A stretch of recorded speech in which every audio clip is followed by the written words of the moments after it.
আসসালামু আলাইকুম রহমতুল্লাহি ওবরকাতুহ।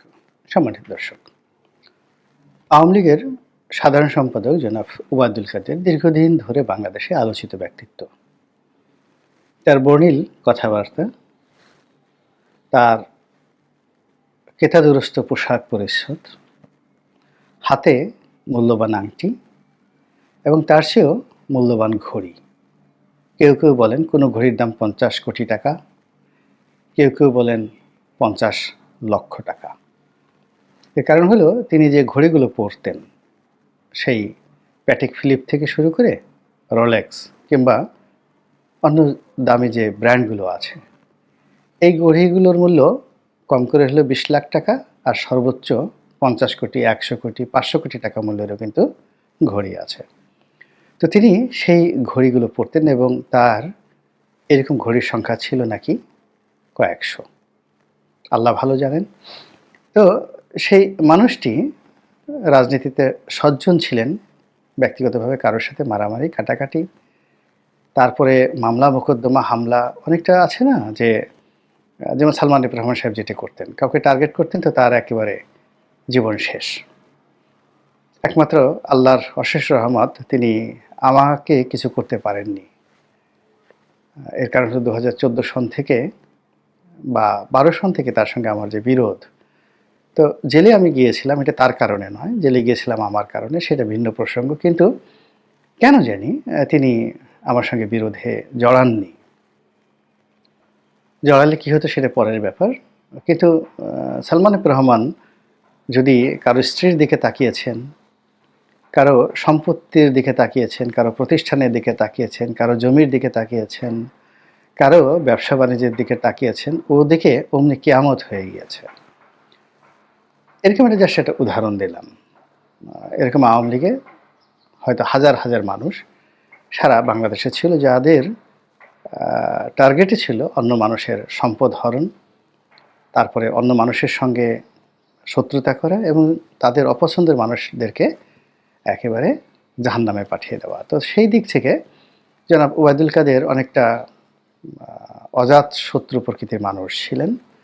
তিনি দলীয় নেতাকর্মীদেরকে বেশি একটা পাত্তা দিতেন না, আর কাছাকাছি গেলে বড় জোরে একজনকে একটু গালি দিতেন, বকা দিতেন, এই পর্যন্তই ছিল। কিন্তু ওরকম সন্ত্রাসী কর্মকাণ্ডের সঙ্গে তিনি কখনোই জড়িত ছিলেন না।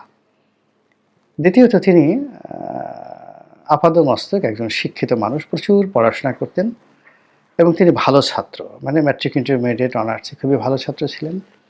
বর্ণাঢ্য রাজনৈতিক ক্যারিয়ার, খুব ভালো বক্তব্য দিতেন যৌবনে। তারপর সৌভাগ্যবান, তিনি বসে থেকেছেন বেশিরভাগ সময়টিতে, কিন্তু প্রকৃতি তাকে সুযোগ করে দিয়েছে। সেই সুযোগের বরপুত্র হিসেবে তিনি আওয়ামী লীগের মতো একটা বড় দলে সাধারণ সম্পাদক ছিলেন এবং এই দলের সবচেয়ে গুরুত্বপূর্ণ মন্ত্রিত্বের পদটি দীর্ঘদিন ধরে তিনি তার দখলে রেখেছিলেন, যদিও শেখ হাসিনার সঙ্গে তার ব্যক্তিগত সম্পর্ক কোনো কালেই ভালো ছিল না। এই সৌভাগ্যের যে বরপুত্র মানুষটি, তিনি আওয়ামী লীগের যে বিপদের সময়, সেই বিপদের সময় কিন্তু তিনি সৌভাগ্য দ্বারা তিনি আশীর্বাদ পুষ্ট হয়েছেন। কারণ হলো এই দলের সবচেয়ে প্রভাবশালী লোকজন, যেমন ধরুন শাহজাহান খান সাহেব।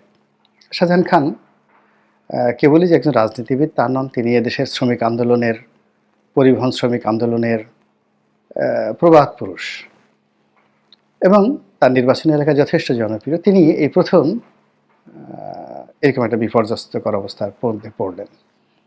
তিনি পালাননি বা পালাতে পারেননি।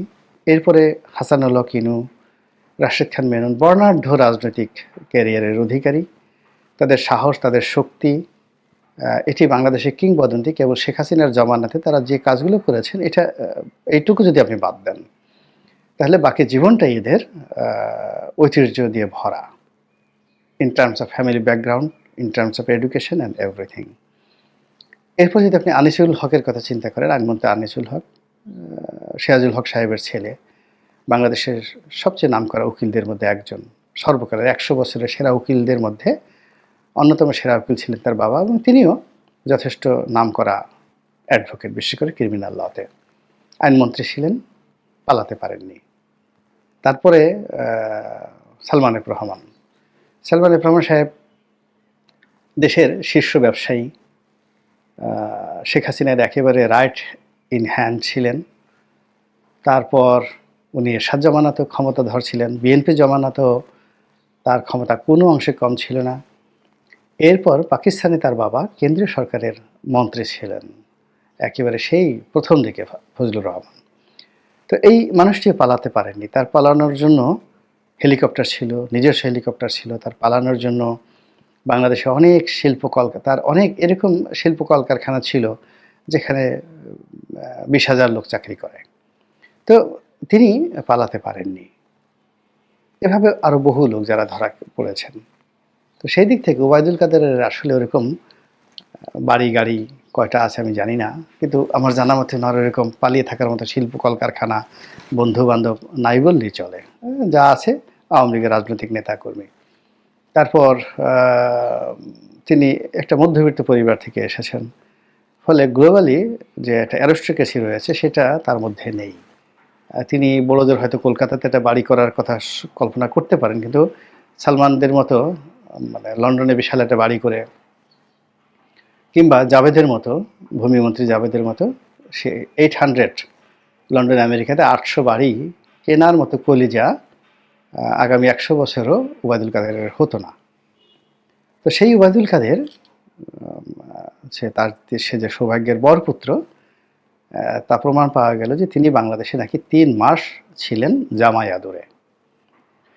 এখন সবাই কানাঘুষা করছেন, কোথায় ছিলেন, কার বাড়িতে ছিলেন, কার ঘরে ছিলেন, কোন লোকেশনে ছিলেন, কার জিম্মায় ছিলেন, তাকে কারা পেট্রোনাইজ করছে, এবং এগুলো নিয়ে নানা রকম গুজব ছড়িয়ে পড়েছে।